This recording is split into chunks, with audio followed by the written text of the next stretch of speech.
Platforms for online reading such as Audible and Kindle have come a long way and even replaced traditional books, and for good reason too. It's no wonder why many people just like you want to know more about two and hopefully choose between the two. For the people who already have an idea of what services Audible and Kindle offer, it's already obvious that the reading experience between the platforms are different, and it can be a matter of preference. In this video, I'll help you decide which platform you should go for by walking you through their biggest benefits, reading experience, downsides, pricing, and my final thoughts. If you want to try Audible, please check the description below and click the link to get a 30-day free trial on Audible. Let's begin. Let's begin with the reading experience of using Audible and Kindle. Let's start with Audible. Audible is a service from Amazon which allows users to listen and keep audiobooks from their library, which consists of more than 400,000 spoken word content. As the word suggests, Audible leans more to auditory learning. If you're working two jobs, have to take care of your home or family, and you don't have any time to open a book and focus only on that, Audible is a great source of knowledge or entertainment. Whereas Kindle, it's also a great reading platform with millions of titles to choose from. Think of it like downloading a copy of a book. You'll be reading the pages from a screen, which means it's just like reading as you would with a book, except it's on a screen. Of course, if you're someone who's really eager to read more and more books on a monthly basis and you have the time, Kindle will be a great platform for you. But if you don't have the extra time to sit down and read a book for the sake of it, you might end up paying more than you need. So for this criteria, it's a matter of preference.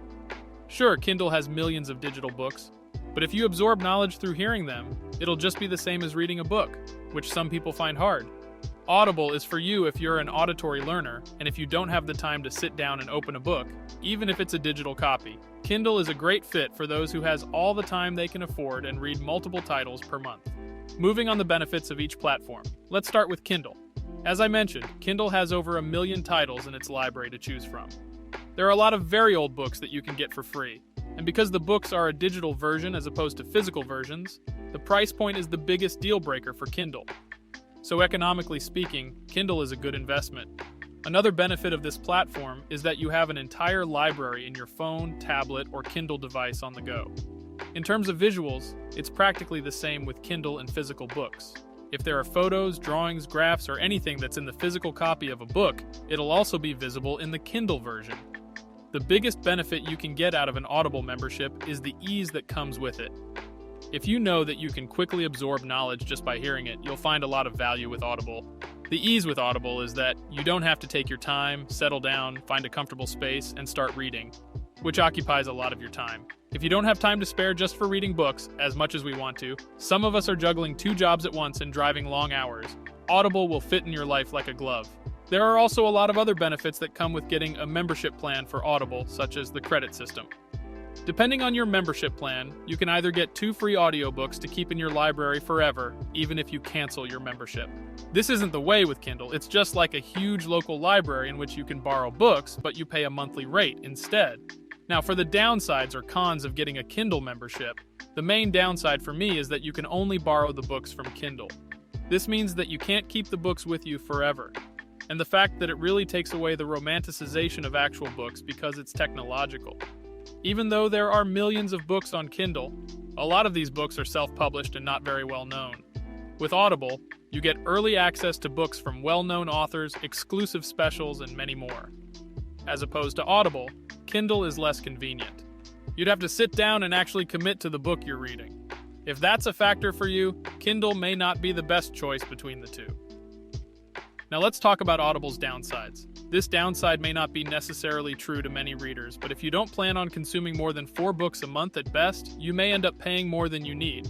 This is also true with Kindle, but the reason why it's the main downside about Audible is that you get to keep 1 or 2 audiobooks each month. And if you don't have the time to listen to those books and the others that you're streaming, the platform may end up being too much. Other than those downsides, I think both the platforms are really great. Once again, emphasizing on the learning preference between the two. If you're a visual learner, Kindle may be great for you. If you're an auditory learner, Audible will suit you best. Now let's talk about pricing.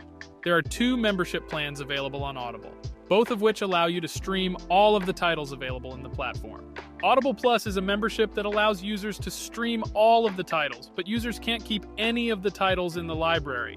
This membership only costs $7.95 a month. The other membership is Audible Premium Plus 1 or Audible Premium Plus 2. The numbers are just placeholders for how much credits you want by the end of each month. Audible Premium Plus 1 gives 1 credit each month, which can be exchanged for an audiobook. 2 credits would mean 2 books at the end of the month. As for Kindle, Kindle's membership price has increased to $11.99 per month and only allows users to borrow books. With all of these pros and cons in mind, I hope that this video has helped you figure out the difference between Audible and Kindle. Personally, with all of the benefits, the price point, variety, and the books you can keep, I would say that Audible wins between the 2 platforms. So if you want to give Audible a try, click the link down below to get a 30-day free trial.